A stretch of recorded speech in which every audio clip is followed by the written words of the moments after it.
For this technique, you're going to need a piece of wood to do your technique on, some school glue, any type of school glue will work, a little block of wood about this size, it doesn't have to be perfect, and a squirt bottle that you can put water in.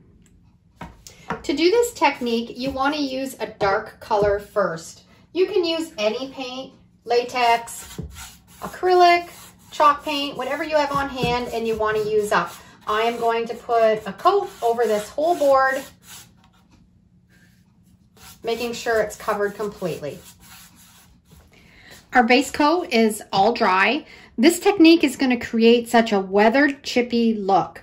Now we want to put on a second color that's kind of like an accent color. It can be any color you want, and you don't want to put it over the whole board. Just add it here and there. So when we do the crackle technique, it'll just peek through in some places.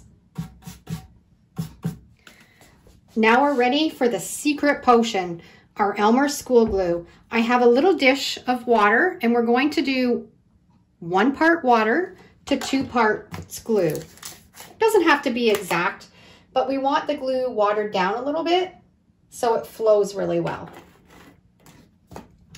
And then we're just going to mix it together with a little skewer until it's all incorporated into that water. You want it mixed so it's almost like a syrup. That's the consistency that we're looking for. We're now going to add this to our board. The thinner the amount of glue that you put on your board, the thinner the crackles. The thicker you put it on, the thicker the crackles. And you want to cover your whole entire surface, getting right out to the ends of your board.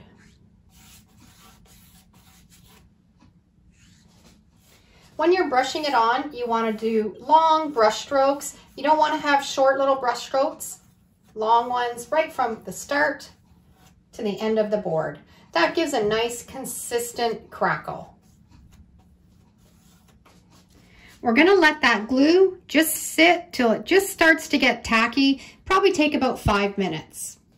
Now this is where our wood block comes in. I have a plate and I'm just using some white chalk paint.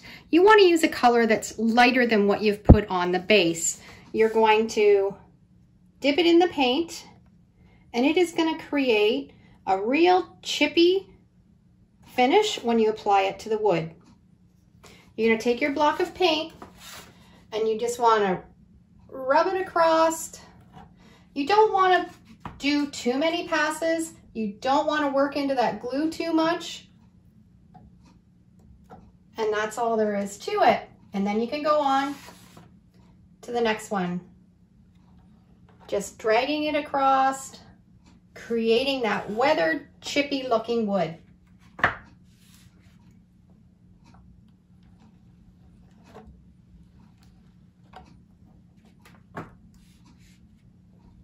It's a little bit messy, but it's worth it.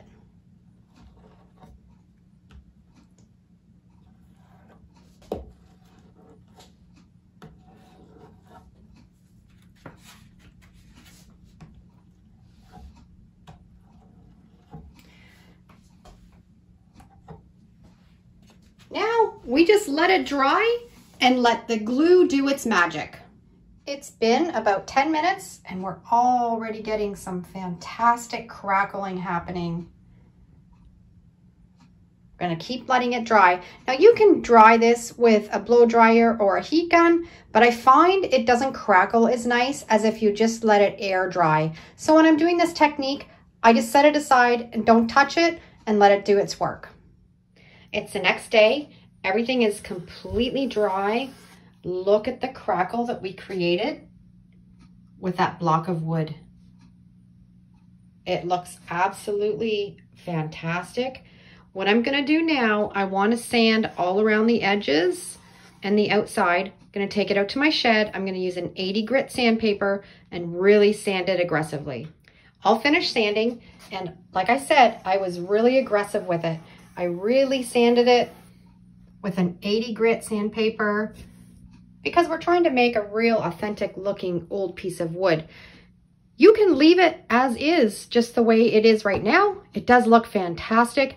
You can add some antiquing wax.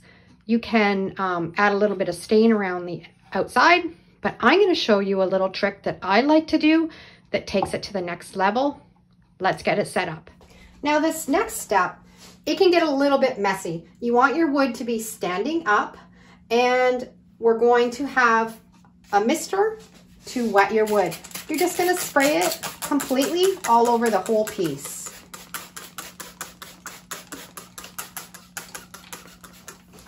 I've just got some black latex paint, and I'm just going to dab it. You don't want very much, doesn't have to be very much, and we're just going to let it flow. If it does a little bit, anywhere where there's raw wood, you want to put a little bit of that black paint.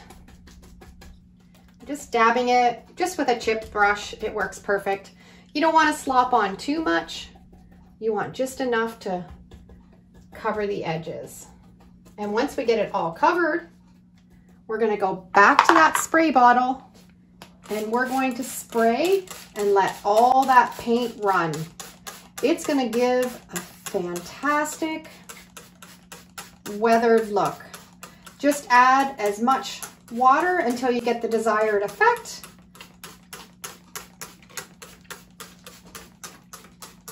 And it'll give the wood a look like it's been outside for 100 years. This is why I say it gets a little bit messy, because you're just going to keep adding the water and letting it run down.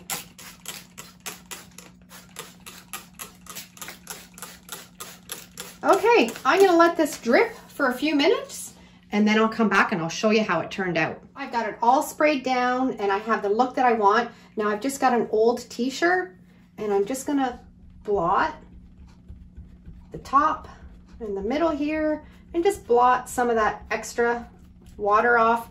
And then we're going to set it aside. We're going to let it dry completely. I've taken the board, and now we're going to let it dry lying flat. Little tip, when you are squirting on the water, it may reactivate the glue in the paint a little bit, so don't touch it. I touched it here in a couple spots, and it smeared the paint a little bit. So once you've sprayed the water, you've got your desired effect. Don't touch it, let it set aside and dry completely. So there's another painting technique for you to try. It makes a fantastic base for any of your DIY projects, for furniture. I love using it as a background for my signs that I make, and it's so easy and simple to create. Now's the time, if you're going to use this technique on furniture or some sort of a project and you need to seal it up, I would seal it up with some polyacrylic sealer, and it'll work perfect. I hope you've enjoyed today's tutorial. Thanks for watching. Have a great day, and we'll see you in the next video. And if you love this video, you'll probably really love the next one. Take care.